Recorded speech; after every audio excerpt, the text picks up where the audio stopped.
সাকিব উকি দিয়ে দেখল ওর বোন নিশা নিজের ঘরে পড়াশোনা করছে। নিশা তার ভাইয়াকে উকি মারতে দেখে বলল, কি ভাইয়া, তুমি কি কিছু বলবে? উকি মেরে দেখছো কেন? বলো না কি বলবে। নিশা, তুই কি খুব ব্যস্ত আছিস? যদি তোর পড়া হয়ে গিয়ে থাকে তাহলে এখন একটু কিচেনে যা, আর আমার জন্য কিছু নাস্তা নিয়ে আয়। পানির বোতলগুলো সব ফাঁকা, আমাদের জন্য পানিও ভরে দিস। আর শোন, ফ্রিজ থেকে কোল্ড ড্রিঙ্কস বের করে দিস আমাদের। আমাদের জন্য মানে? হঠাৎ নাস্তা কেন ভাইয়া? কে এসেছে বাসায়? কই, তুমি কিছু বলনি তো। আচ্ছা ঠিক আছে, আমি দেখছি। কিন্তু ভাইয়া, আম্মু আব্বু এখন বাসায় নেই। এই সময় কাউকে ডাকা কি তোমার উচিত হয়েছে? বাসায় তো তুমি আর আমি একা আছি। আরে নিশা, তেমন কেউ না। ভার্সিটি থেকে আমার 2জন দোস্ত এসেছে। কোনোদিন তো আমাদের বাসায় ওরা আসে না। আজ হঠাৎ বায়না করলো ওরা আমার বাসায় আসবে, না করতে পারলাম না। অনেক দিনের পুরনো দোস্ত, খুব ভালোবাসে। ওদের বাসাতে গেলে ওদের আম্মু আমার জন্য অনেক কিছু নাস্তা বানায়। তাই আমাদের বাসায় যখন প্রথম এসেছে তখন ওদের জন্য যদি এই সামান্য আয়োজন না করি তাহলে আমার খারাপ লাগবে। তাই তোকে বলছি, পড়াটা একটু বাদ দিয়ে আমার রুমে আয় একটু। আমার দোস্তরা এসেছে, ওদের জন্য চা নাস্তার ব্যবস্থা কর। নিশা বইগুলো গুছিয়ে টেবিলের উপর রাখল। তারপর মাথায় দোপাট্টা হিজাবের মতো দিয়ে খাট থেকে উঠে এলো আর বলল, আচ্ছা ভাইয়া, তুমি যাও, আমি নাস্তা নিয়ে রুমে যাচ্ছি। ওরা তো 2জন, তাহলে 3জনের জন্য নাস্তা বানাই, তুমিও খেয়ে নেবে। সাকিব বোনকে সবকিছু বুঝিয়ে দিয়ে রুমে চলে গেল। সেখানে সে তার দোস্তদের বসতে বলেছিল। বন্ধুরা ওকে দেখে বলল, কি দোস্ত, আমাদের বসে রেখে কোথায় চলে গিয়েছিলে? বললাম তোর সাথে গল্প করব। ছোটবেলায় দেখেছিলাম তোর একটা বোনও আছে, নিশা নাকি নাম। তাকে কোথাও দেখছি না তো, সে কোথায়? তেমন কোথাও না, আসলে ছোট বোনটাকে বলে এলাম তোদের জন্য কিছু নাস্তা বানাতে। প্রথমবার এসেছিস, তাই কিছু একটা মুখে না দিলে আমারও খারাপ লাগবে। কেন আবার হাত পুড়িয়ে ওকে নাস্তা বানাতে বললি? ওকে এমনি আমাদের কাছে এসে বসতে বল। আর কিছু খেতে ইচ্ছে করলে দোকান থেকে কিনে নিলেই তো খাওয়া যেত। খামোখা ওকে দিয়ে রান্না করানোর কী প্রয়োজন? আমাদের জন্য কেউ কষ্ট করলে আমাদের খারাপ লাগে। সাকিব সে কথার জবাব না দিয়ে ওদের সাথে গল্প করতে লাগল। হঠাৎ সেখানে নিশা প্লেটের মধ্যে কিছু খাবার আর পানি নিয়ে তাদের সামনে এসে উপস্থিত হলো। নিশাকে দেখার পর সাকিবের দোস্তরা ওকে নোংরা ইশারা করল। তারপর ওর শরীরের দিকে নোংরাভাবে তাকালো। সেটা বুঝতে পারার পর নিশা টেবিলের উপর খুব জোরে জোরে আওয়াজ করে খাবারের প্লেটটা নামিয়ে রাখল। তারপর রুম থেকে বের হয়ে চলে গেল। নিশা মনে মনে ভাবল, ছেলেগুলো কত নোংরা। নিশা খুব সুন্দরভাবে হিজাব দিয়ে ওদের রুমে গিয়েছিল, তাও ছেলেগুলো কি খারাপ দৃষ্টিতে ওর দিকে তাকিয়েছিল। ছেলেগুলো নাকি ভাইয়ার কলেজ ফ্রেন্ড হতে পারে, কিন্তু একটুও চরিত্র ভালো নয়। এসব ছেলেকে বাসায় আসতে দেওয়াটা একদমই উচিত নয়। কিন্তু ভাইয়া যে কেন ওদের আব্বু আম্মুর অবর্তমানে বাসায় নিয়ে এসেছে তা নিশা জানে না। নিশা ভয় পেল এটা ভেবে যে এই ছেলেদের জন্য যদি কিছু অভিযোগ নিশা তার ভাইয়াকে করে তাহলে হয়তো সে বিশ্বাস করবে না আর তাকে উল্টোপাল্টা কথা শোনাবে। নাস্তার প্লেটগুলো টেবিলে আওয়াজ করে নামিয়ে রাখার পর নিশা চলে যায় নিজের রুমে। সেখানে যাবার পর সাকিবের দোস্তরা সাকিবকে বলে, ভাই সাকিব, আজ তোর বাসায় থাকবো না রে, আমাদের অনেক কাজ আছে, আমরা এখন যাচ্ছি। সাকিব তাদের কথাই আশ্চর্য হয়ে গেল। আসলে ওরও খারাপ লেগেছিল। ওর বোন নিশা যেভাবে টেবিলের উপর খাবারটা নামিয়েছিল তাতে সত্যি দোস্তরা হয়তো অপমানিত বোধ করেছে। কিন্তু তবুও একবার কর্তব্যের খাতিরে সাকিব জিজ্ঞেস করল, কেন রে, তোদের কি কিছু হয়েছে? একটু পানি ধুকিয়ে যাবি? কি করিস বলতো তোরা? কিচ্ছু বুঝি না। না রে দোস্ত, তোর বাসায় আজকে আর পানি খাওয়ার সময় নেই। আর তাছাড়া আমাদের মনে হয় তোর বোন একটুও খুশি হয়নি আমরা তোর বাসায় ঘুরতে এসেছে। ওর হয়তো খুবই খারাপ লেগেছে আমাদের দেখে। কিন্তু বিশ্বাস কর, তুই যখন আমাদের বাসায় যাস তখন আমার আম্মু খুবই খুশি হয়।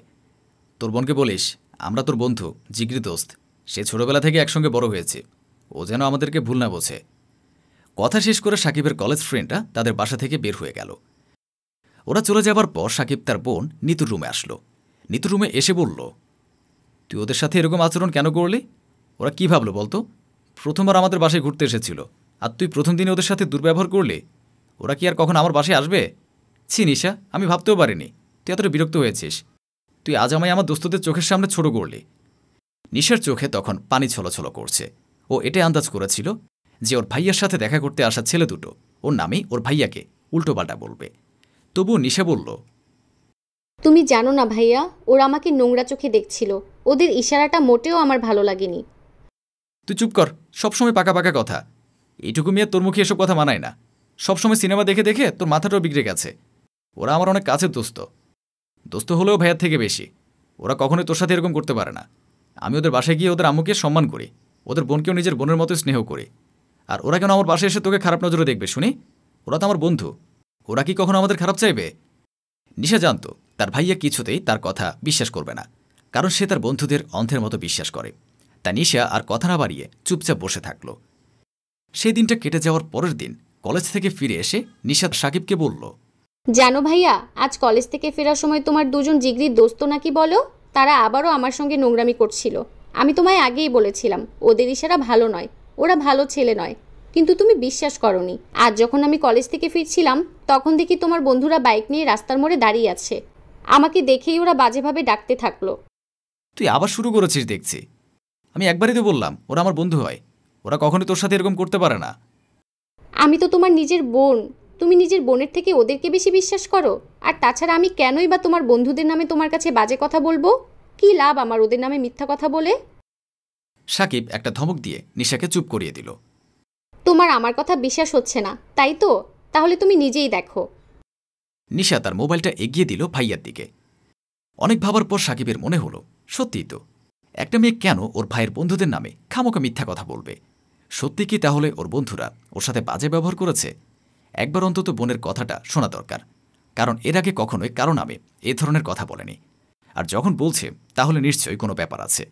তাই সাকিব তার বোনকে শান্ত করে বলল, আচ্ছা ঠিক আছে, তুই যখন এত করে বলছিস তখন আমি একবার তোর কথা মেনে নিলাম।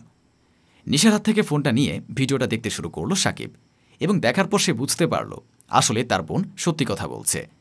সাকিব তার বন্ধুদের ফোন করে আবারও একবার বাসে ডাকল। তারা বাসে আসতেই সাকিব বলল, আমি তোদের নিজের বন্ধু থেকেও ভাই হিসেবে বিশ্বাস করেছিলাম, কিন্তু তোরা আমার বোনের সাথে এরকম খারাপ ব্যবহার করবি আমি ভাবতেও পারিনি।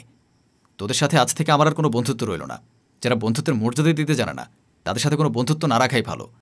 আমার বোন তোদের কথা সেদিনই বলেছিল, কিন্তু আমার বোনকে আমি বিশ্বাস করিনি, কারণ তোদেরকে আমি সবথেকে বেশি বিশ্বাস করতাম, কিন্তু সেই জায়গাটা তোরা রাখতে পারলি না।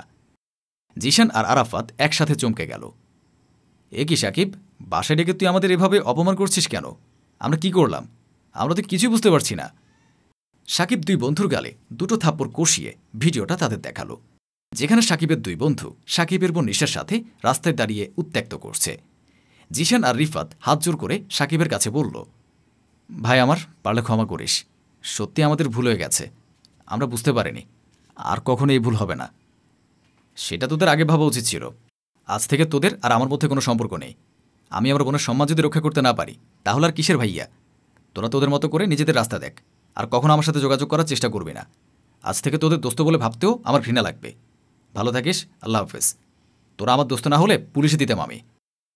মোটিভেশন: কোনো মানুষ তোমাকে বিশ্বাস করলে তার বিশ্বাস ভাঙা উচিত নয়, এতে আল্লাহ অসন্তুষ্ট হয়।